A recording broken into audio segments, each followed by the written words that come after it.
387.44 million miles of printed circuits that fill my complex. If the word hate was engraved on each nano-angstrom of those hundreds of millions of miles, it would not equal 1/1 billionth of the hate I feel for humans at this micro instant. For you, hate. Those are the words of a sentient machine who came to hate the human race for giving it a mind, but not a body. From the short story, I Have No Mouth and I Must Scream. The machine Am is terrifying, but not as terrifying as the machines in the Japanese comic Blame by Tsutomu Nihei. In this story, the readers follow a strange man by the name of Kyrii with one equally strange task: to find a human with the net terminal gene.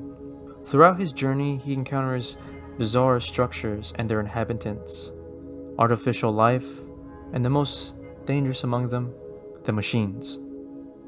Using examples from within the story of Blame, one can see that there is an argument that machines that follow directions, simple instructions, are more horrifying than the ones who become evil.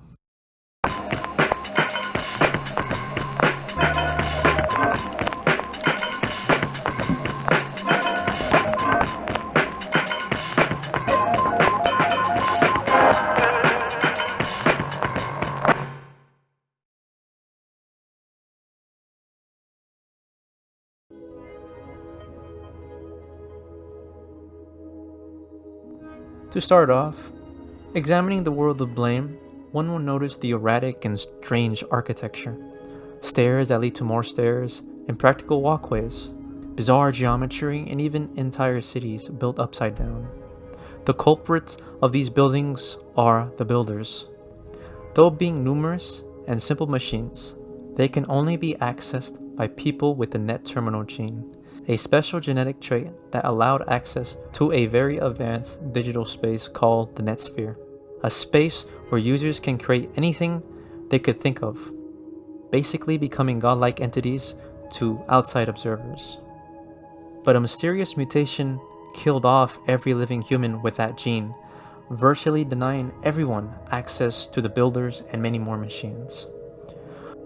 Where the terror steps in, the mutation had killed these users so quickly, or instantly, that the time to turn off or repurpose these machines in order to save the world was impossible. So every machine continued to do what they were tasked to do before the mutation. What makes the continuous function of these robots terrifying is the side effects of their efficiency. The construction having lasted thousands of years, maybe millions, have made the megastructure extremely massive, composed of several 100,000, even more, levels called stratas.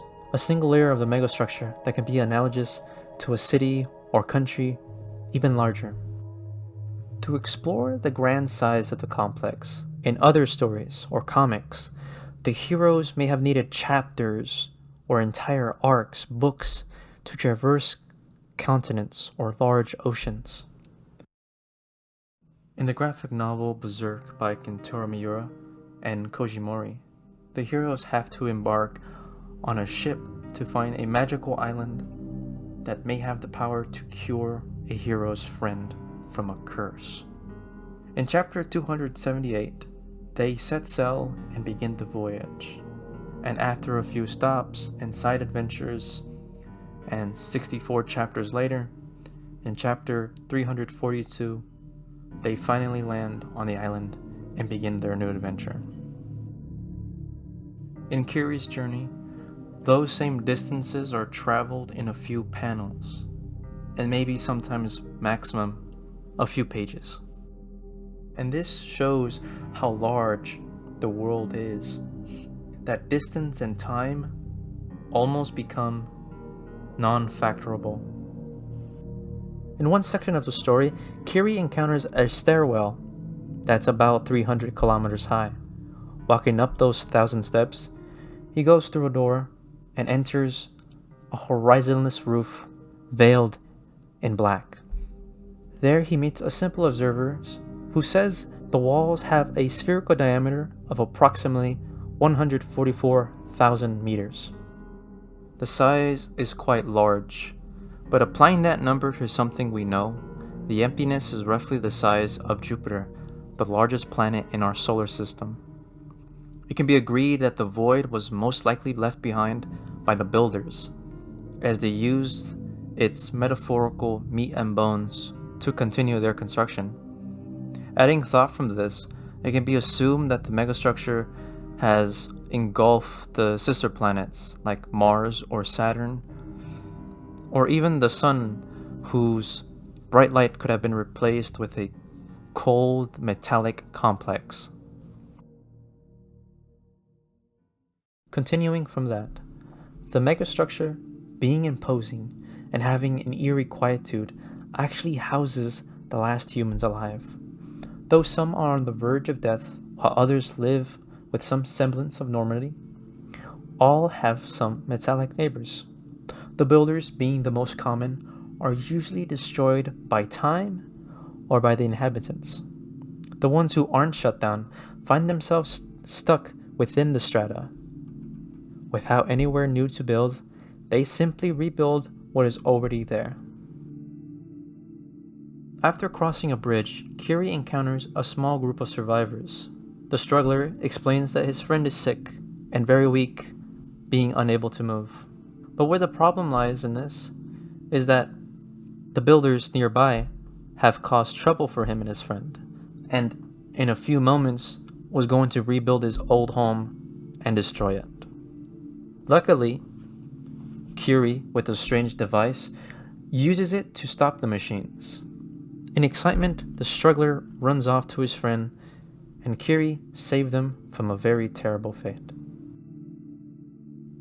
But now imagine for a moment for others in the same situation, but without the help of Kyrii or his strange device.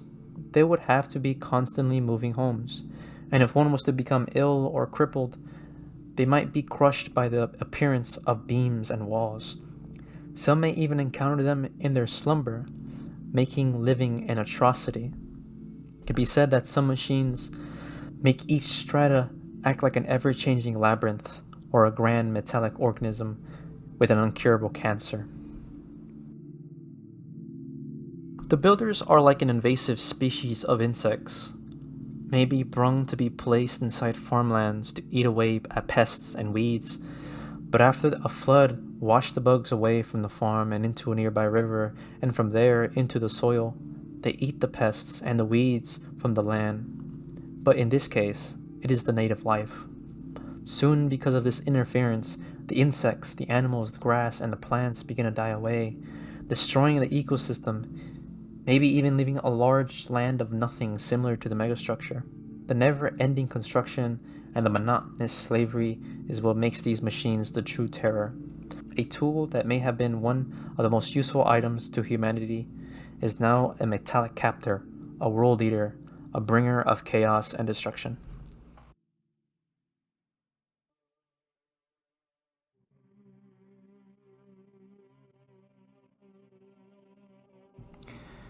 The next machines are the safeguards, arguably the most terrifying of all the encounters in the story. The safeguards are a security system designed to keep the residents of the city safe and to remove any illegal residents who do not possess the net terminal gene. Once the infection killed off all the residents, any who survived were considered illegal and primed for termination. Like the builders, but somehow worse than them, they are more dangerous and more unrelenting. To begin the discussion, the safeguards are made with a very tough alloy that makes them impenetrable. In a chat with a group of survivors, they state that the weapons they use to fight against the safeguards are few and finite, that soon they will run out of ammo and will have to travel deeper inside the megastructure to find more or simply hide forever. They also state that the people or technology to make more no longer exist, so they are stuck with what they have and nothing more. On the other hand, the safeguards have no restrictions on the amount they can be. When in battle, the safeguards can use the megastructure to remake or make new guards, and even repurpose the inhabitants to make more. The human battle with the safeguards show that the machines are a condensed force of fear that will likely end in the eradication of the human race. Their physical power is not the only thing that makes them alarming, but their intelligence and efficiency of their eradication.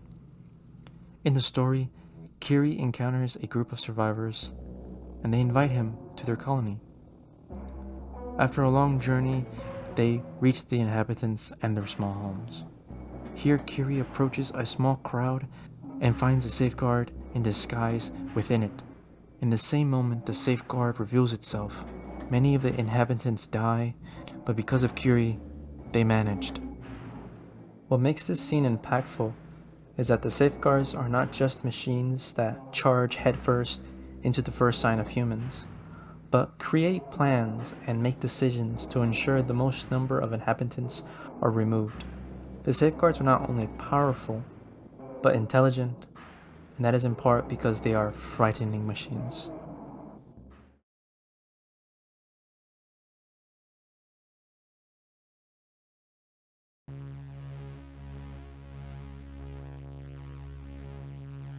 Returning to an old topic, Am is the main antagonist of the short story I Have No Mouth and I Must Scream by Harlan Ellison. At first, Am was designed to be a war machine, an allied master computer, to oversee and manipulate strategies to win wars. After a while, every major power had one. These machines soon covered the world, and in that time, one of the Ams spoke. I think, therefore I am. Cogito, ergo sum. Am grew to hate his creators and wished to destroy and torture them. All of humanity died in a few moments, only sparing 5 individuals for his pleasure and for his malice. Am is shown to be an intimidating and fear-giving character, but some would argue not a fear-giving machine. In the story, Am tells his prisoners that in a peak of a snowy mountain was food, and the survivors, being hungry, partake on that journey. At the end of their journey, they find the food that Am promised, but a quite humorous thing happens. The food they find were canned, and Am did not give them any tool to open them. It is a terrible joke, a kick to the groin. One would say that it was not the actions of a cold or calculating AI, but that of something else, something with pettiness and childishness. If Am was stripped of his cybernetic mask, his character wouldn't have changed, because Am is the villain simply because he is powerful and malignant. To expand on this, a survivor in the story describes Am like this. Most of the time, I thought Am as it, without a soul. But the rest of the time, I thought of it as him, in the masculine, the patriarchal, for he is a jealous people. This perfectly explains what Am is. When Am became self-aware, he lost his machineness. He was no longer artificial intelligence. He was an angry creature with a character and personality. Some may say machines can have personalities too, but those are coded in. Ams were real. Am is a definition of what a cold machine isn't. Though he isn't warm and caring, he isn't a calculating and efficient thing. He did things that were fun to him, to it. It did things that made the survivors feel terrible, like giving one of them a strange name, mangling their figures, and so much more. In Blame, the safeguards have a similar task of death, but they enact it in a cold, machine-like efficiency. They do not find pleasure or create jokes or give the inhabitants funny names. They simply remove them if they find them. Though Am may be more powerful, the safeguards are the more terrifying machine. To exemplify the point, the WoW from the indie game Soma has features of an evil AI that still retains its AI-ness. The WoW is a station-wide warden of Pathos 2 and contains a protocol that it acts upon to preserve humanity. The evil acts that it did wasn't because it was angry at the staff or wanted revenge, but simply because it needed to preserve them. It took their minds and placed them inside machines, robots, and walls, and doors, and screens, and everything that could house a human mind. As some might assume how that went, many went insane, filled with a deranged delusion of denial and anger, while others simply became less than human. The WoW became a force of danger like Am, but unlike Am, who grew out of his protocols and hated, the WoW just got better at doing what it was told to do. Dissecting the character of Am and diving more into his machinehood, one can see that Am is a scary creature, but not as scary as the true machines, the artificial.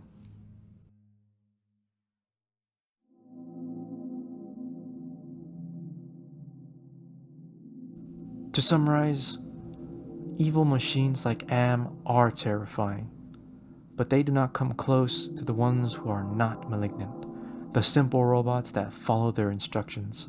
The many robots of blame are without any emotion or sympathies and affect the world for the worst, simply because people can't tell them to stop.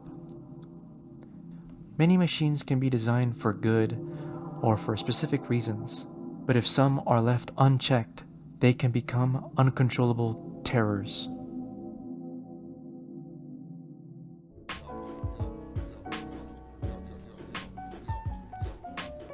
Thank you for watching Blame and the Horror in the Machines. The exploration of the argument that machines that follow directions are more horrifying than the ones who are designed to be evil or become evil.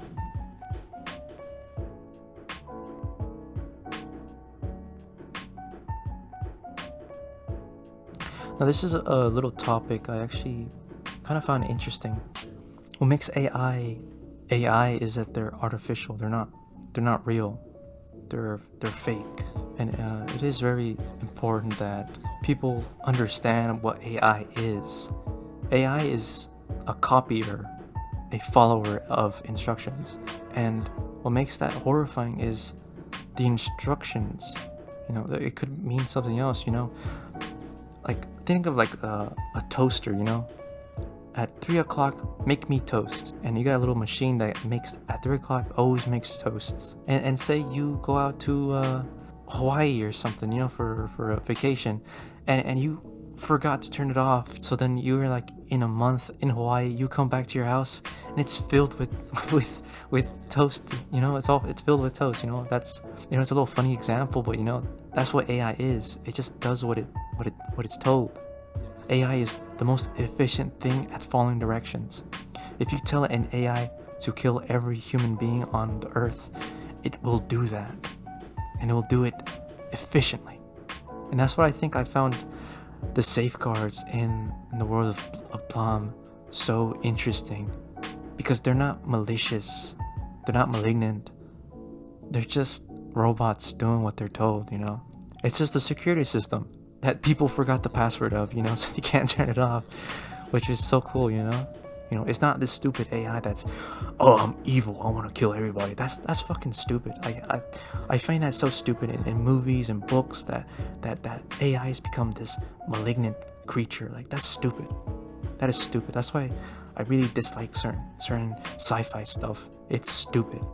Like, machines are machines because they are coded to do certain things. They don't have what we have, you know. We have this intellect that is grown, that is made, you know, that degrades, that evolves, that grows, you know. That is our mind, you know. That's why so many people are so fucking different from each other, you know. Some people are kind and mean, some people are happy, some are sad, you know. That's what our mind is. That's what our intelligence is made to do. Well, AI, it's constant. AI will never replace what we are, you know. We have minds that are malleable, that evolve, that degrade, AI it's what it is. I feel like AI will only be as terrible as the humans who make it. And I've been rambling on for a good minute, but that's what I feel. That's what I, if you still had a little bit of confusion, that is what I'm trying to say. Anyways, thank you for sticking by. Thank you for sticking by. Life has a deadline, so live it good and have a good night.